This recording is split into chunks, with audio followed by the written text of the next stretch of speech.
بسم الله الرحمن الرحيم عليكم ورحمة الله وبركاته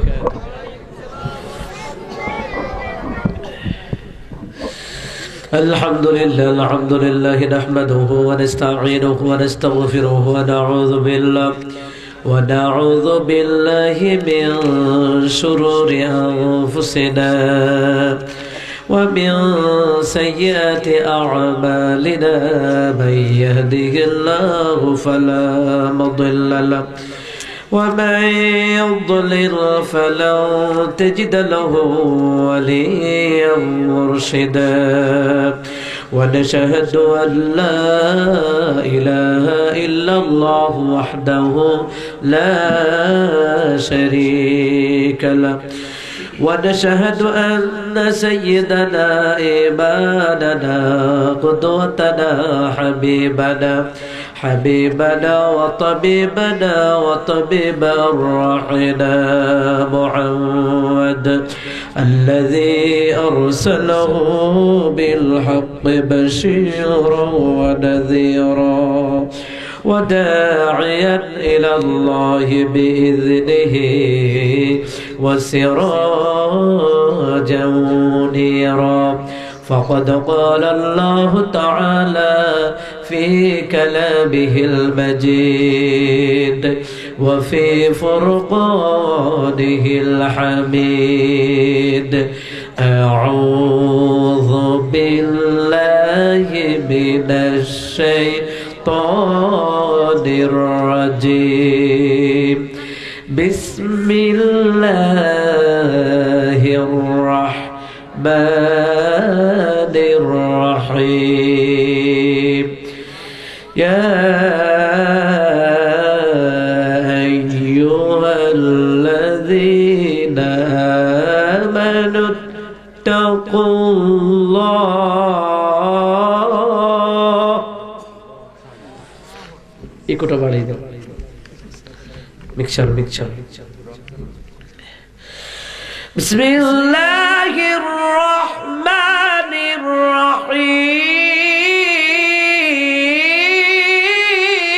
الرحيم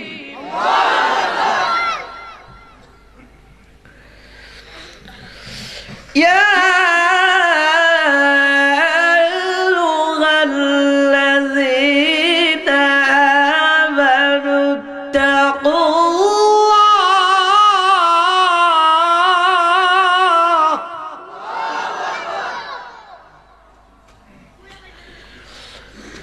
حق تقاته ولا تموتن إلا وأنتم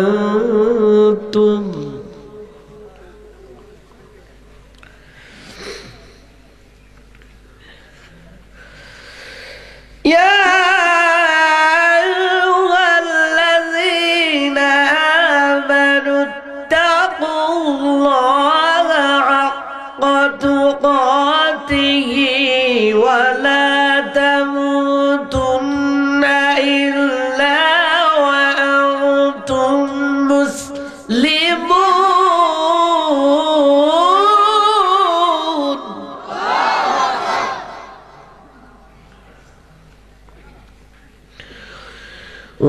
واعتصموا بحبل الله جميعا ولا تفرقوا واعتصموا بحبل الله جميعا ولا تفرقوا واذكروا نعمة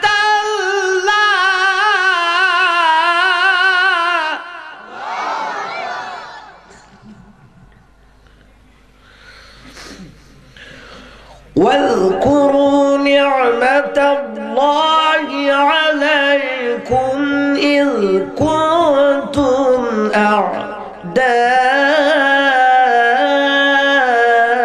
أعداء فألف بين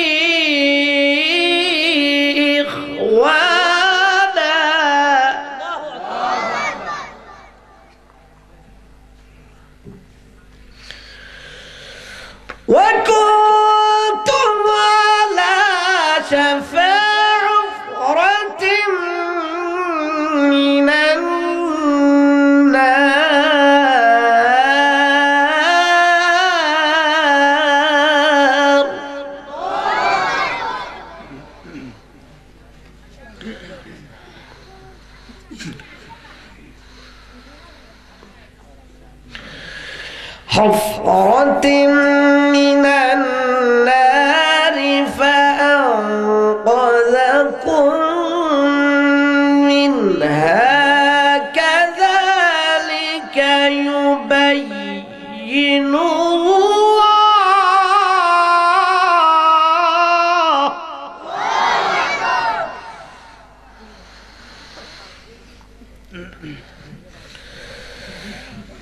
كذلك يبين الله لكم آياته لعلكم تهتدون صدق الله العظيم وصدق رسوله النبي الكريم وقال النبي صلى الله عليه وسلم لا تجعلوا بيوتكم قبورا أو كما قال عليه الصلاة والسلام إن الله وملائكته يصلون على النبي يا أيها الذين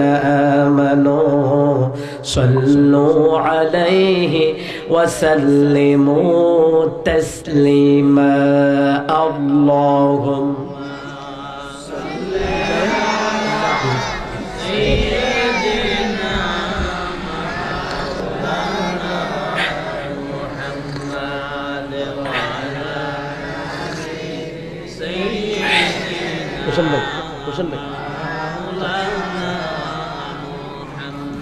ওরা মদিনার মাটি তুমি বড় ভাগ্যবান তোমার মাঝে শুয়ে আছেন দিনের নবী দুজাহান আল্লাহুম্মা সাল্লি আলা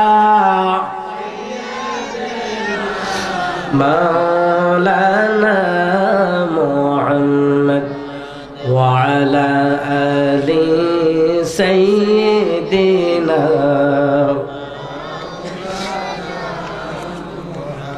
لا إله إلا الله لا إله إلا الله لا إله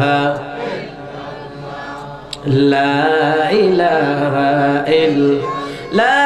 إله إلا الله محمد رسول الله সাল্লাল্লাহু আলাইহি ওয়াসাল্লাম আমরা সকলে জোরে জোরে পড়ছি আলহামদুলিল্লাহ যেটা আমরা আল তাকওয়া হাফিজিয়া তালিমুল কোরআন মাদ্রাসা উদ্যোগে দ্বিতীয় বার্ষিকী বিশাল ওয়াজ ও দুয়ার মাহফিলের সম্মানিত সভাপতি হযরত মাওলানা জনাব মিজানুর রহমান সাহেব দামাত বারাকাতুহু আল্লাহুম্মা ইয়ারহাম বারাকাল্লাহু ফিক সবাই বলেন আমিন আজকের মাহফিলের প্রধান বক্তা যিনি আলোচনা করছেন মাওলানা ইমরান হোসেন ফারুকী সাহেব আমার পূর্বে যিনি অত্যন্ত শ্রদ্ধাভাজন ব্যক্তিত্ব যিনাকে আমি বড় ভাইয়ের মতো সম্মান করি পীরজাদা সৈয়দ মুখলিসুর রহমান মান্নানী সাহেব দামাত বারাকাতুহু আল্লাহুম্মা ইয়ারহাম বারাকাল্লাহু ফিক সবাই বলুন আমিন এবং আজকের মাহফিলে আমন্ত্রিত ওয়াইজিন کرام মাওলানা হাফেজ আবু বকর রেজা সাহেব এবং মাওলানা হাফেজ আলী আকবর সাহেব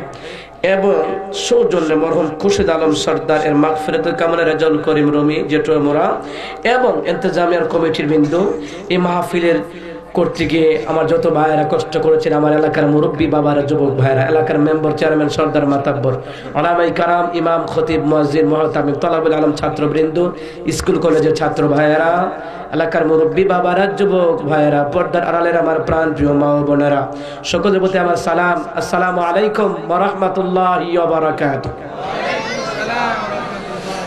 আমরা জোরে সোরে পড়ছি আলহামদুলিল্লাহ আর জোরে বলেন আল্লাহু আকবার সবাই আমরা কি পুরুষ না মহিলা পুরুষোচিত কণ্ঠে বলেন আল্লাহু আকবার কাবীরা ওয়ালহামদুলিল্লাহি كثيرا وسبحوه بكرة وأصيلا সবাই বলেন আলহামদুলিল্লাহ। আমরা এই মাদ্রাসার মাহফিলের উদ্যোগে আমরা এখানে সমবেত হয়েছি। শুধু মাদ্রাসার মাহফিল নয়, আজকের মাহফিল কবরের মুর্দারদেরও মাহফিল, ঠিক কিনা? আজকের মাহফিল জান্নাতের বাগান, আজকের মাহফিল আল্লাহ পাকের কোরআনের জান্নাতের বাগান, জোরে কোন ঠিক কিনা? দুনিয়ার মুসলমান ইমানদারেরা, এই কোরআনের মজলিসে যারাই আসবে, যারাই বলবে, যারা এই কোরআন তেলাওয়াত শুনবে, যারা এই কোরআনের মজলিসে বসে গেল, আল্লাহ তাদেরকে রহমতের কোলে আশ্রয় দিয়েছেন। সুবহানাল্লাহ। আমাদের দিলের মধ্যে ভয় কার? জোরে বলেন কার? আল্লাহকে ভয় করে আমরা এখানে এসেছি, কেননা আমরা দুনিয়াতে থাকতে পারবো না, থাকতে চাইলে থাকা যাবে না, কথা বলেন ঠিক কিনা? এই দুনিয়ার জমিন ছেড়ে যেহেতু চলেই যাওয়া লাগবে, এই দুনিয়ার জমিন ছেড়ে আমরা চলেই যাব, এই কারণে আমাদেরকে কি করা লাগবে? মৃত্যুর পূর্বে আমাদেরকে মুসলমান হইয়া মরা লাগবে, ঠিক কিনা? অনেকে মনে করে হুজুরে কয় কি আমরা হলে মুসলমান হইয়া গেলাম, আবার বলে মুসলমান হওয়া লাগবো। এটা আমার ওয়াজ না, এটা আল্লাহ পাকের ওয়াজ, কথা কন ঠিক কিনা? আল্লাহ তাআলা সূরা আলে ইমরান 102 নম্বর আয়াতের আমি আলোচনা করেছি, তিলাওয়াত করেছি। আল্লাহ তাআলা বলছেন, কত সুন্দর করে আমার আল্লাহ কোট করে দিলেন, বিসমিল্লাহির রহমানির রহিম, ইয়া আইয়ুহাল্লাযীনা আমানু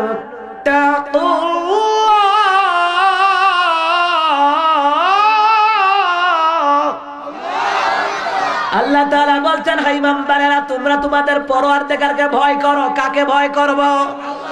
এই জোরে বলতে হবে, কাকে ভয় করব? আল্লাহকে ভয় করা লাগবে। হাক্কা তুকাতিহি ওয়া লা তামুতুন্না ইল্লা ওয়া আনতুম মুসলিমুন। সুবহানাল্লাহ পড়েন। আল্লাহ তাআলা বলছেন, হে ইমানদারেরা, তোমরা তোমাদের পরওয়ারদিগারকে ভয় করো, আর তোমরা ঠিক কিন্তু মুসলমান না হইয়া মৃত্যুবরণ করো না। এখানে বলা হয়েছে ভয় করার মতো ভয় তোমার শরীরে শক্তি সামর্থ্য অনুযায়ী আমার আল্লাহকে ভয় করতে হবে, কথা বলেন ঠিক কিনা? যার মধ্যে আল্লাহর ভয় থাকবে সে কখনো কোরআনের বিরুদ্ধে কথা বলবে না। এই জোরে জবাব দেন, ঠিক কিনা? আজকে গোটা বিশ্বের বুকে 700 কোটি মানুষ, 700 কোটি মানুষের মধ্যে মাত্র 150 কোটি মুসলমান, আর 150 কোটি মুসলমানের উপরে জুলুম নির্যাতন করতেছে কাফের বেঈমান ইহুদিরা এবং সমাজের কতগুলা মুনাফিক, কথা বলেন ঠিক কিনা? ও দুনিয়ার মুসলমান ইমানদারেরা, মায়ানমারের দিকে তাকান, নিরীহ মা বোনদেরকে নির্যাতন করে করে বিদায় করে দিচ্ছে, শিশুদেরকে তার বুকটা ফেরে ফেরে তাকে চৌচির করে ফেলছে। ও দুনিয়ার মুসলমান, আজকের মুসলমান আল্লাহকে ভয় করে আমাদেরকে জাগতে হবে। আমাদের হৃদয়ে, আমাদের কলিজায় ইমানি শক্তি নিয়া ওই কাফের বেঈমান বিরুদ্ধে আমাদেরকে জিহাদের ময়দানে নামা লাগবে। এই পৃথিবীর জমিনটা হলো আল্লাহ ওয়ালাদের। আল্লাহ বলছেন, ওয়া খালাকালাকুম মা ফিল আরদি জামিআ, আসমান এবং জমিনের মধ্যে যা কিছু সৃষ্টি করেছি আমি গোটা মানব জাতির জন্য সৃষ্টি করেছি, কিন্তু আমি মুমিনদের জন্য গোটা দুনিয়াটাকে আমি ওয়াকফ করে দিলাম। গোটা দুনিয়াটা আমার মুমিনের জন্য সিজদার জায়গা বানায়া দিলাম। ও দুনিয়ার মুসলমান ইমানদারেরা, সেই জন্য আল্লাহকে ভয় করা লাগবে। আল্লাহ ধরে না, ধরলে কেউ ছুটতে পারবে না। জোরে বলেন, ছুটতে পারবে? আল্লাহ পাকের ধরা বড় শক্ত ধরা। দুনিয়ার মুসলমান এখনো সময় আছে, আল্লাহকে ভয় করা লাগবে, কথা বলেন ঠিক কিনা? যাদের হৃদয়ে আছে আল্লাহর ভয় তারা কবু পথ ভুলে যায় না। যাদের হৃদয়ে আল্লাহর ভয় আছে তারা কখনো দিনের পথ, কোরআনের পথ, ইসলামের পথ ভুলে যায় না। যাদের হৃদয়ে আছে আল্লাহর ভয় তারা কবু পথ ভুলে যায় না। আল্লাহর প্রেম ছাড়া এই দুনিয়ায় কারো কাছে কোনো কিছু চায় না, কারো কাছে কোনো কিছু চায় না। রাতের আধারে যারা সিজদাতে রয়, দো চোখের স্রোতে নদী যেন বয়। আল্লাহু আকবার। রাতের আধারে যারা সিজদাতে রয়, দো চোখের স্রোতে নদী যেন বয়। ছলনার হাত টানে যত আসুক, পেছনে ফিরেও তাকায় না, পেছনে ফিরেও তাকায় না। যাদের হৃদয়ে আছে আল্লাহর ভয়, তারা কভু পথ ভুলে যায় না। আল্লাহু আকবার। ও দুনিয়ার মুসলমান ইমানদারেরা, আল্লাহ বলছেন ইত্তাকুল্লাহ, আমি আল্লাহকে ভয় করো, হাক্কা তুকাতিহি ওয়া লা তামুতুন্না ইল্লা ওয়া আনতুম মুসলিমুন। ভয় করার মতো ভয় করো, নিজের শক্তি সামর্থ্য দিয়ে ভয় করো, আর ঠিক কিন্তু মুসলমান না হইয়া মৃত্যুবরণ করো না। আল্লাহু আকবার। তাহলে বোঝা গেল মুসলমানের ঘরে জন্ম হয়েছি বলে আমি মুসলমান না। মুসলমান হিসেবে কতগুলা কর্তৃত্ব দায়িত্ব আছে। নিজের ব্যক্তিগত জীবন দাওয়াতি কাজ করা লাগবে, পারিবারিক জীবন দাওয়াতি কাজ করা লাগবে, সামাজিক জীবন, রাষ্ট্রীয় জীবন দাওয়াতি কাজ করা লাগবে। নিজে নামাজ পড়বো, স্ত্রীকে নামাজি বানাবো, পর্দানিশী বানাবো, ছেলে মেয়েদেরকে নামাজি বানাবো, পর্দানিশী বানাবো। দুনিয়ার মুসলমান শুধু তাহাই নয়, সমাজে সৎ কাজের আদেশ দেওয়া লাগবে, অসৎ কাজের নিষেধ দেওয়া লাগবে। এটাই হবে আল্লাহ ওয়ালাদের কাজ। কথা বলেন ঠিক কিনা? দুনিয়ার মুসলমান সৎ কাজের আদেশ, অসৎ কাজের নিষেধ। যারা মাহফিলের মধ্যে গান বাজনা করে আর উঠা উঠা নাচে, এটা হলো অসৎ কাজ। এই জন্য আপনাকে বাধা দেওয়া লাগবে। কথা বলেন ঠিক কিনা? মাহফিলে উইটা নাচানাচি করে, স্টেজে উইটা নাচানাচি করে, নাচানাচির কোনো দলিল নাই। ওয়াজ করতে হবে রাসূলকে যেইভাবে সাহাবায়ে কেরামদেরকে কোরআনের কথা বুঝিয়েছেন। আলেম ওলামার দায়িত্ব আপনাদেরকে কোরআনের কথা বোঝানো। ঠিক কিনা? দুনিয়ার মুসলমান ইমানদারেরা, মৃত্যুকে ভয় করা লাগবে। দুনিয়ার মুসলমান, কেন আপনি মৃত্যুকে ভয় করবেন? কেন আপনি আল্লাহকে ভয় করবেন? আল্লাহ কেন এখানে ভয়ের কথা বললেন? তাফসীর জালালানী প্রথম খণ্ড, তাফসীর ইবনে কাসিরের দ্বিতীয় খণ্ড খুলে আপনি দেখবেন এই আয়াতটা কেন নাজিল করলেন আমার আল্লাহ তাআলা। আউস এবং খাজরাজের মধ্যে দুইটা দল ছিল, একটা হচ্ছে আউসের দল আর একটা হচ্ছে খাজরাজের দল। আউস এবং খাজরাজ দুইটা দল, দুই দলের মধ্যে দুইটা লোক ছিল। আউস গোত্রের দলের মধ্যে একটা লোকের নাম ছিল সালবা, আর একটার নাম ছিল খাজরাজ গোত্রের নাম ছিল আসাদ। এই দুইজনের মধ্যে একটা ঝগড়া হলো। ঝগড়াটা কি বুঝেননি? ঝগড়াটা হলো, একজন আরেকজন বলতেছে, এই আউসের দল শুন, ভালো করে শুন, যে আউস খাজরাজ এই দুইটা দলের মধ্যে দুইজন লোক। আউসের দল রয়েছে সালবা, আর খাজরাজ দলের মধ্যে হইছে এর যে লিডার, এই লিডারের নাম হইল গিয়ে কি আসাদ। তো আউস বলতেছে, এই খাজরাজের গোত্রের তুমি যে সেনাপতি, তোমাকে আমি বলছি তোমার নাম আসাদ, তুমি জানো আমাদের আউস গোত্রের দাম বেশি। এখন না বেটা, আমরা খাজরাজ গোত্রের দাম বেশি। এই দুইটার মধ্যে কম্পিটিশন লেগে গেল। দুইটার মধ্যে তাদের দলীয়, তাদের দলটাকে, যার যার দলটাকে প্রাধান্য দেওয়ার জন্য তারা দুইজনের মধ্যে একটা কম্পিটিশন হয়ে গেল। যেমন আওয়ামী লীগ বালা না বিএনপি বালা, বিএনপি বালা না আওয়ামী লীগ বালা, দুইটা দুইটা কিলাকিলি গুতাগুতি আছে কিনা? জোরে কোন আছে কি নাই? কোন দলই বালা না। কোরআনের দল ছাড়া বাকি দল হচ্ছে ইসলাম বিরোধী দল। ঠিক কিনা? আমি কেন বললাম? শেখ মুজিবুর রহমান আর জিয়াউর রহমান, ওনারা দুইজন ছিলেন দেশপ্রেমিক। আর ওহন যেটি আছে নেতা খেতা ফাতি নেতা, এটি হইছে ক্ষমতা পাওয়ানোর লেগিয়া, টেয়া পয়সা খাওয়ানোর লেগিয়া, এটি একটার একটা কারে মাইরা কেডা থাকবো। কথা কন ঠিক কিনা? এই জোরে কন ঠিক কিনা? যেই মুরব্বী বাবারা আছে তাদেরকে জিজ্ঞাসা করেন, যারা সংগ্রাম দেখেছেন তাদেরকে জিজ্ঞাসা করেন। শেখ মুজিবুর রহমান, জিয়াউর রহমান, তাদের মধ্যে একটা দেশপ্রেম ছিল। আর এখন কি জানেননি? এখন হলো তাদের মনের মধ্যে হিংস্র জানোয়ারের মতো ব্যবহার। একটার আর একটা মারে, একটার একটা গুলি করে, একটার একটা ছুরি দিয়া ফার মারে, খালি কার চাইতে কে ক্ষমতা দেখাইব। আরে ক্ষমতা কার? এজন্য বলেন ক্ষমতা কার? আল্লাহ রাব্বুল আলামিন কুরআনুল কারীমের মধ্যে কত সুন্দর করে বলছেন, ওয়ালিল্লাহি মুলকুস সামাওয়াতি ওয়াল্লাহু আলা কুল্লি শাইইন কাদির। আসমান এবং জমিনের বাদশাহী কার? আল্লাহ সর্ব বিষয়ে ক্ষমতার অধিকারী। ক্ষমতা কার? আজকে তোমরা আওয়ামী লীগ বিএনপি কইরা মারামারি করো, ফাওয়ার থেকে হুজুর থেকে মারো কি রে? এই জোরে কোন ঠিক কিনা? দুনিয়ার মুসলমান, আজকে আলেম উলামার উপর নির্যাতন কোন জাতির উপরে এমন নির্যাতন হয় না। এই বাংলার জমিনে আলেম উলামাদের উপর যে নির্যাতন, অচিরেই এই বাংলার জমিনে ইসলামী রাষ্ট্র কায়েম হবে, ঠিক কিনা? দুনিয়ার মুসলমান, আলেম উলামাদের দাম বেশি না কম? আল্লাহ তাআলা আলেম উলামাদের সম্পর্কে কোরআনুল কারীমের মধ্যে ওয়াজও করেছেন, সুবহানাল্লাহ। এই দুজন লাগলো আউস খাজরাজ গোত্রের, ওই ব্যক্তির নাম হলো আসাদ। আসাদ কয়, আরে বেটা বাদ দে, আমরা খাজরাজ গোত্রের লোকেরা বেশি দামি। আর আউস গোত্রের লোক কয় না, আমরা দলটা দামি বেশি। সালবা বলতেছে, আমরা আউস গোত্রের লোক, আমরা দলটার দাম বেশি। বেটা কিতা বুঝছ বেটা, আমরা দলের মধ্যে হানজাল আছে, আমরা দলের মধ্যে সাআদ আছে। সুবহানাল্লাহ কইতেন না? কেন কেন কেন? হে আবার ব্যাখ্যা করতেছে, এই বেটা শুন, আমাদের আউসের দলটার দাম কেন? আউস এবং খাজরাজ, তাফসীর জালালাইন প্রথম খণ্ড, তাফসীর ইবনে কাসির দ্বিতীয় খণ্ড, এই কিতাবের মধ্যে লেখে আউস এবং খাজরাজের গোত্রের মধ্যে 120 বছর যুদ্ধ আছে। কয় বছর? আপনি বাসান কয় বছর? 3 ভাগের 1 ভাগ না।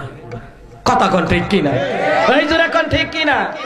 120 বছর যুদ্ধ চলছে। খালি কার দলে থেকে এরা বড় এডি লেখরি লাগিয়া। কিন্তু সালবা বলতেছে, শুনো শুনো ও আসাদ, তোমার খাজরাজের দল বড় না, আউসের দল বড়। আউস গোত্রের লোকেরা দামি। কেন দামি? আউস গোত্রের মধ্যে হযরতে হানজালা আছে। যেই হানজালা রাসূলের প্রেমে পড়িয়া উহুদের ময়দানে তার বুকের মধ্যে পিঠ দিয়া বুক দিয়া বের হয়ে 80টা তীর ঢুকেছিল। জোরে করে আল্লাহু আকবার। যেই হানজালাকে গোসল দেওয়ার জন্য আমার ফেরেশতারা আরশে আজিম থেকে ওই ফেরেশতারা আরশের পানি দিয়া ওই হানজালার গোসল করায়াছিল। আল্লাহু আকবার। এই জন্য আউস গোত্রের দাম বেশি। এরপর আরেকটা কেন দাম তোমরা জানুনি?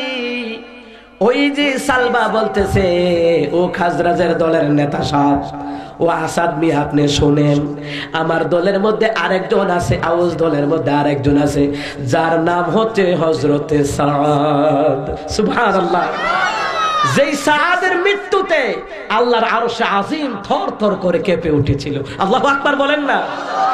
এই প্রত্যেকটি দলিল তাফসীর ইবনে কাসির, তাফসীর জালালাইন থেকে আমি দিয়ে দিয়ে তোর কথা বলছি। সারা জীবন তো মুখস্থ ওয়াজ শুনলেন, কত রকমের হাফের ওয়াজ শুনলেন, কাটা কানা করে সাপের কিচ্ছা শুনলো, কাটা কানা মিশা কথা কথা হরিণের কিচ্ছা শুনলো, কথা কান ঠিক কিনা? ওসমান গনি মেলা কাল্লা, ফাতেমার কিনা কাল্লা রে, সব খানা পাথর হইল। বুড়া বেড়া যখন দুতুরত বাড়ি মাসে বেড়া কামতে কামতে দাঁড়িয়ে দাঁড়িয়ে আহারে কি লেগে মেলাটা করছিল ফাতেমারে খানা দিয়ে তো গেলনি ফাত্তরি আমি খাইতাম না। রাইকস কোন খান খান, কথা কান ঠিক কিনা? এ আগিলা দিনে সমাজের মধ্যে জারি গান, বান্ডারি গান, বাউল গান হইনা হইনা জনগণের মাথার তাপটি আউলাই দিয়া গেছে একদল ভণ্ড। এত আস্তে মাতুকা আর জোরে মাতুকা, ঠিক কিনা? ওই সালবা বলতেছে, শুনো শুনো, আউস গোত্রের মধ্যে রাসূলুল্লাহর একজন শ্রেষ্ঠ সাহাবী, যার নাম হচ্ছে হযরতে সাদ। হযরতে সাদ রাদিয়াল্লাহু তাআলা, তার মৃত্যুতে আমার আল্লাহর আরশ আজিম পর্যন্ত কেঁপে উঠেছিল, 7 আসমান পর্যন্ত কেঁপে উঠেছিল। আল্লাহ রাসূল সাল্লাল্লাহু আলাইহি ওয়াসাল্লাম তিনি বসে আছেন, এমন সময় জিবরাইল আসলেন। এই খেয়াল করেন কথাগুলি। জিবরাইল আসিয়া বললেন, ইয়া রাসূলুল্লাহ, ইয়া হাবিবাল্লাহ, নবীজি আজকে কি হলো? আজকে পৃথিবীটার কি হলো গো নবীজি? আমার আল্লাহ রাব্বুল আলামিনের আরশে আজিম কেঁপে উঠছে গো নবীজি। আল্লাহ রাসূল বুঝে ফেললেন, সুবহানাল্লাহ পড়েন। আল্লাহ রাসূল সাল্লাল্লাহু আলাইহি ওয়াসাল্লাম বললেন, জিবরাইল রে, ও জিবরাইল, কি হলো, নাকি আমার সাদ দুনিয়া থেকে বিদায় হয়ে গেছে নাকি? জিবরাইল বলেন ক্বালা নাআম, হ্যাঁ ইয়া রাসূলুল্লাহ, আপনার সাদ দুনিয়ার জমিন থেকে বিদায় হয়ে গেছে। এক যুদ্ধের ময়দানে সে আহত হয়েছিল, আজ কিছু দুনিয়ার জমিন থেকে বিদায় নিয়েছে গো নবীজি। ইয়া রাসূলুল্লাহ, ইয়া হাবিবাল্লাহ, এই সাদের মৃত্যুর কারণে আমার আল্লাহ রাব্বুল আলামিনের আরশে আজিম পর্যন্ত থরথর করে কাঁপছে। কত দামি সাহাবী, কত দামি। আল্লাহ নবী সাল্লাল্লাহু আলাইহি সাল্লাম বলেন, সাহাবীরা, এ সাহাবীরা, তাড়াতাড়ি করে চল রে সাহাবীরা, আমি আমার সাদের গোসল দেব, সাদের জানাজার নামাজ পড়বো রে সাহাবীরা। দিনের নবীজি সাহাবীদেরকে লইয়া এমন ভাবে তিনি হাঁটতে লাগলেন, এমন ভাবে হাঁটতে লাগলেন, একবার ডানে কদম দেন আর একবার বামে কদম দেন। সাহাবীরা রাসূলের পেছনে পিছনে দৌড়ায়। রাসূলুল্লাহর মুজিজা, রাসূল হাঁটলে সাহাবীরা দৌড়ানো লাগে। সুবহানাল্লাহ, এটা নবীগণের মুজিজা। যিনি যেই যুগের নবী তিনি সেই যুগের শ্রেষ্ঠ। আল্লাহু আকবার। আর আমার নবী হচ্ছেন আল্লাহর পরে যার মর্যাদা, তিনি হচ্ছেন মুহাম্মদুর রাসূলুল্লাহ সাল্লাল্লাহু আলাইহি ওয়াসাল্লাম। আল্লাহু আকবার।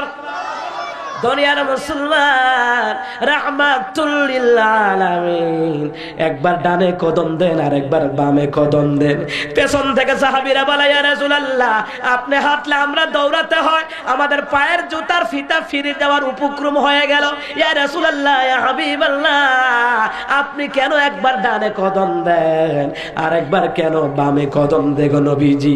আপনি কেন আঁকা বাঁকা হইয়া কদম দেন গো ইয়া রাসূলুল্লাহ, ইয়া হাবিবাল্লাহ? আল্লাহ রাসূল সাল্লাল্লাহু আলাইহি সাল্লাম বললেন, ও সাহাবীরা, আর দেরি করো না, তাড়াতাড়ি করে চলো, আমার সাদ দুনিয়ার জমিন থেকে বিদায় হয়ে গেছে, তাড়াতাড়ি করে চলো, সাদকে আমরা গোসল দেব, সাদকে আমরা গোসল দেব, তাড়াতাড়ি করে চলো। যদি যাইতে দেরি হয় আল্লাহর ফেরেশতারা গোসল দিয়ে ফেলবে, আমরা কিন্তু গোসলের সওয়াব থেকে বঞ্চিত হয়ে যাব। আল্লাহু আকবার। এ দুনিয়ার মুসলমান ইমানদারেরা, আজকে সমাজের মধ্যে লোক মারা যায়, নামাজি ব্যক্তিদেরকে দিয়ে ধৌত করাবেন, নামাজি ব্যক্তি দিয়ে কবর খোঁড়াবেন। কতগুলা বেনামাজি যায়, সুদখোর ঘুষখোর যায়, আয় তার লাশটারে লইয়া যায়, আয় তারে গোসল দেয়। মোহাব্বত বাইরে গেছে গা, এই মোহাব্বতে কাম হইতো না। নামাজি ব্যক্তিরা, ওই নামাজি ব্যক্তিরা কবর করবে, নামাজি ব্যক্তিরা লাশটাকে বহন করে নিয়ে যাবে। কথা বলেন ঠিক কি না? আজকে লাশ বহন করে নিয়ে যায়, সারা জীবনে পশ্চিম দিকে ফিরে আসারও খাইছে না, এবারও যায় শখ করে কান্দলকে দাওয়াত নি পাওয়া যা। কথা কয় না দিয়ে দুনিয়ার মুসলমান। নবীনগর থানায় 2012 সালে আমার প্রোগ্রাম ছিল। এই এলাকার মধ্যে ঘরে ঘরে মাজার, ঘরে ঘরে খানকা, বুঝেন না? ফুজি সারা রুজি হইতে আরে, বুঝেন না?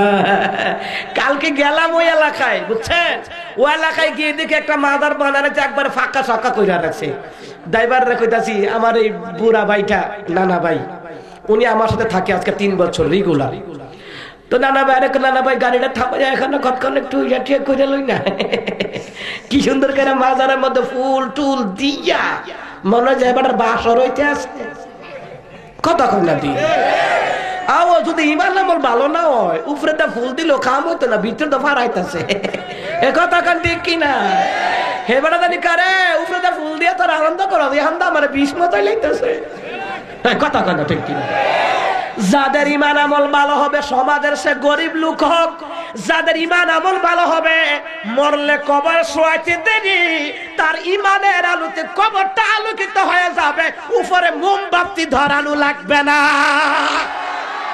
কথা বলেন ঠিক কিনা? যারা মোমবাতি ধরাও, যারা মোমবাতি ধরাও, তাহলে তোমরাই বুঝে নিবা হেতে আসিল বন্ধ। এর লেগে মোমবাতি ধরাও, নিচে তো আলো যাইতো না, নিচে খালি অন্ধকার কবরের পার খাইতে আসে। কথা কান। ও দুনিয়ার মুসলমান ইমানদারেরা, যারা মক্কা মদিনায় গিয়েছেন, আপনারা বলেন তো, সাহাবীরা এত দামি দামি সাহাবী, তাদের মাজার পূজা নাই, তাদের কবরে কোনো ফুল নাই, তাদের কবরের মধ্যে কোনো বিল্ডিং পাকা নাই রে বাবা। ওরে বাবা রে, যারা হক্কানি আল্লাহর ওলি, তারা দুনিয়ার জমিন থেকে চলে গেলেও তাদের কবরটার মধ্যে ইমানের আলো আছে, ঠিক কিনা? শিরকি গুনাহ করছি। এ বাবা ভালো করে মনে রাখবেন, ছেলে মেয়েরা যখন নামাজ পড়ে মা বাবার জন্য দোয়া করে, ওই মা বাবার কবরে আমার আল্লাহ তার নেকের হাদিয়া পৌঁছায়া দেন। আল্লাহু আকবার।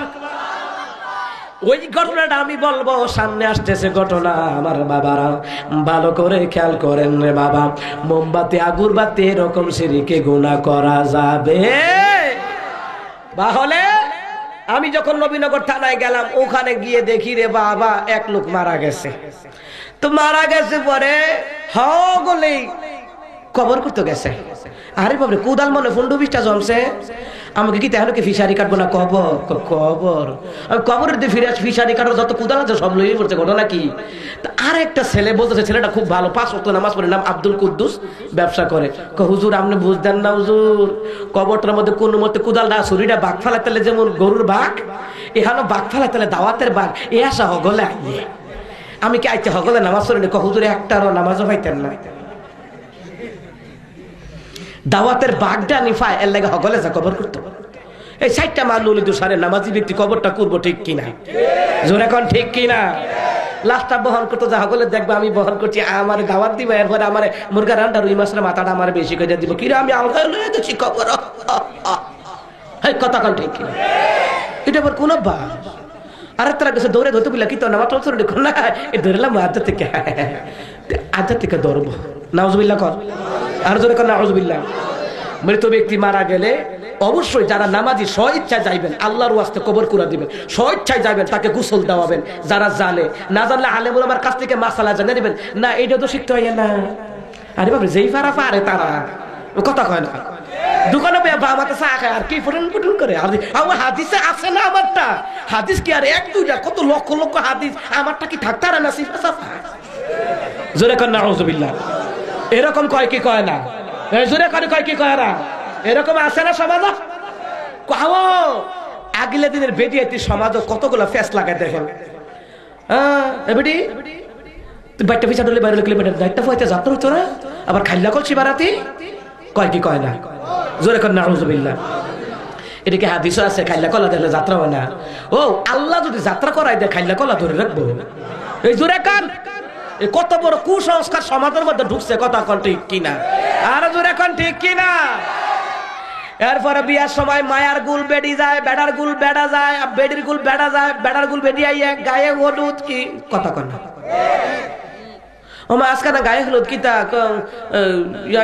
ফুলার বাইতে ফুলাফানে আমার মায়ের গায়ে হলুদ করাইতো। শয়তান কোন খানকার? আল্লাহর বিধান রসুলের তরিকা হলো মেয়েদেরকে মেয়েরা সাজগুজ করাবে, ছেলে তো সাজগুজ করার লাগবে না, চুল্লি কুতুর ফাঙ্কু করবো, নাহলে কুত্তার লেজের মতন এহান্দা কামাই এহান্দা রাখবো আর কি, কিতা করবো আর? কথা কন ঠিক কিনা? আরে বাবরে মডেল বাইরেতে বাইরেতে কুত্তার ল্যান্ডা বানাতে ফেলিয়ে গেছে গা। এই জোরে কন ঠিক কিনা? মডেল কারে কয়? এহান্দা কামাই পিছে দা মানু বানাতি আখে।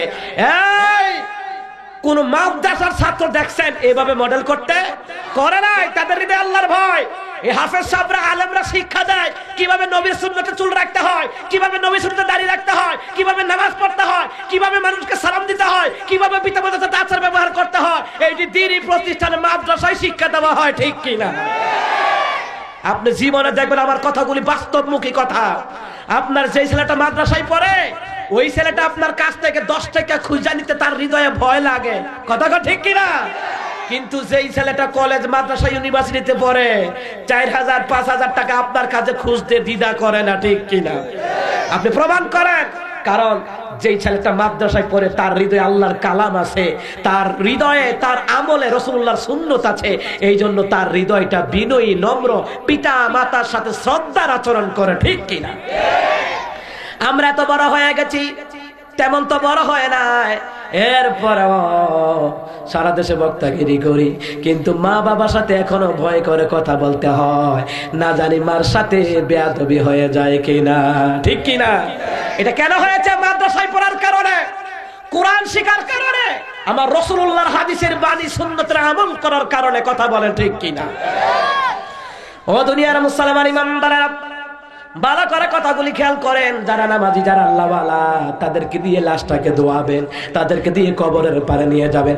সাইরকুল যখন পড়বে, 4 জন নামাজি ব্যক্তি ধরবেন, ইচ্ছা করে যাবেন। যারা নামাজ পড়েন ইচ্ছা করে যাবেন, এই দেখ আমি ধরাম, হ্যাঁ ঠিক আছে, কুল হাল্লাহ কুল আউযু বিরাব্বিল ফালাক কুল আউযু বিরাব্বিন নাস, এইভাবে নামাজি ব্যক্তি যাবেন। এতে বছরে একটা বার্তা দেয় না, বৃষ্টি এলে আসারও পড়ে না, ফসিবাল ফিনা। কথা কোন ঠিক কিনা? জোরে কোন ঠিক কিনা? নামাজ পড়া লাগবে নি? আরে পারি নামাজ হুজুর, নামাজ বছরে 3 বার। কয়বার? কথা কয় না, কয়বার? 3 বার পড়লো সারা বছরে, 3 4 12, 1 বছর শেষ।